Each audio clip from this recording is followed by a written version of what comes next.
Tokyo Asia এডুকেশনের উদ্যোগে spot admission and free সেমিনারের আয়োজন করা হয়। গতকাল রবিবার 24 আগস্ট 25 ইঞ্চ যাত্রাবাড়ি দিল মোহাম্মদ সুপার মার্কেট নিজ কার্যালয়ে এই সেমিনারের আয়োজন করেন।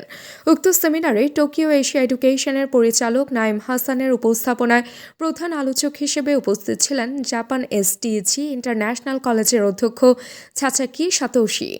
বিশেষ অতিথি ছিলেন জাপান এসটিজি ইন্টারন্যাশনাল কলেজের সহকারী অধ্যক্ষ মোরি এরিকা।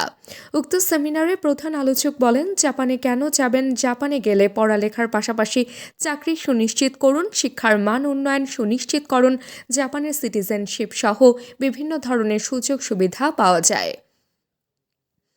জাপানের ভিসার আবেদন করলে 6 থেকে 7 মাসের মধ্যে ভিসা প্রসেসিং হয়ে যায় বলে অধ্যক্ষ মনে করেন। তিনি আরও বলেন, বাংলাদেশ থেকে প্রতি বছরই জাপানে লোক যাচ্ছে। জাপানি ভাষা ভালো করে শিখে গেলে সেখানে সে স্টুডেন্টের কোনো অসুবিধায় পড়তে হয় না। এসটিজি ইন্টারন্যাশনাল কলেজের স্টুডেন্ট থাকা অবস্থায় আমরা পার্ট টাইম চাকুরি দিয়ে থাকি। জাপানে প্রায় 30,76,000 বিভিন্ন দেশের লোক বসবাস করে ও জাপান এসটিজি ইন্টারন্যাশনাল কলেজের ভেতরে মুসলমানদের নামাজের ব্যবস্থা রয়েছে। এ সময় অন্যান্যদের মধ্যে উপস্থিত ছিলেন টোকিও এশিয়া এডুকেশনের অধ্যক্ষ মেহেদি ফেরদৌস ও শাহেদ মাহমুদ সহ এশিয়া এডুকেশন ইনস্টিটিউট। সময় অন্যান্যদের মধ্যে উপস্থিত ছিলেন টোকিও এশিয়া এডুকেশনের অধ্যক্ষ মেহেদি ফেরদৌস ও শাহেদ মাহমুদ সহ এশিয়া এডুকেশন স্টুডেন্ট বৃন্দ। সেমিনার পরিশেষে প্রায় 50 জন স্টুডেন্টদের মাঝে উপহার সামগ্রী তুলে দেন। টিচারকে স্যার এটা কেন, এটা কেমন, ওটা করলে কি হবে, এটা না করলে কি হবে, ইজিলি কোশ্চেন করতে পারবো। দুইজন বাংলায় প্রশ্ন করতে পারবো, আমি ট্রান্সলেট করে জাপানিজ করে দেবো, উনি যে উত্তর দেবে সেটা আমি বাংলাতে বলতে পারবো। できないことはないんだけど難しいと思います。直接ですね。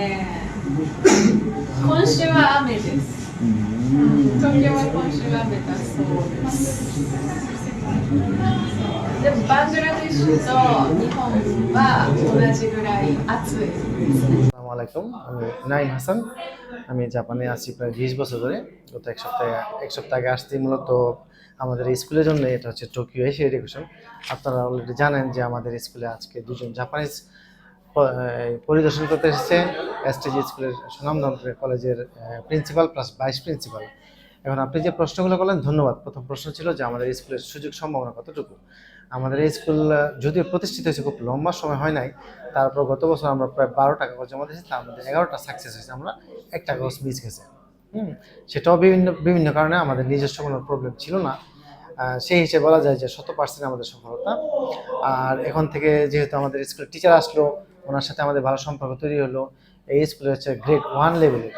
এখান থেকে মিস সাধারণত যায় না, কাগজ মিস হওয়ার সম্ভাবনা খুবই কম। আমি 100% বলবো না, অ্যাজ এ হিউম্যান বিং, মানুষ হিসাবে তো 100% বলতে পারি না। 100% বলতে পারে মহান আল্লাহ তাআলা। তো আমি বলতে পারি যে 100% কাছাকাছি। জি, ধন্যবাদ। তাবাসসুম হকানিকা, দৈনিক আজকের বাংলা। দৈনিক আজকের বাংলা .net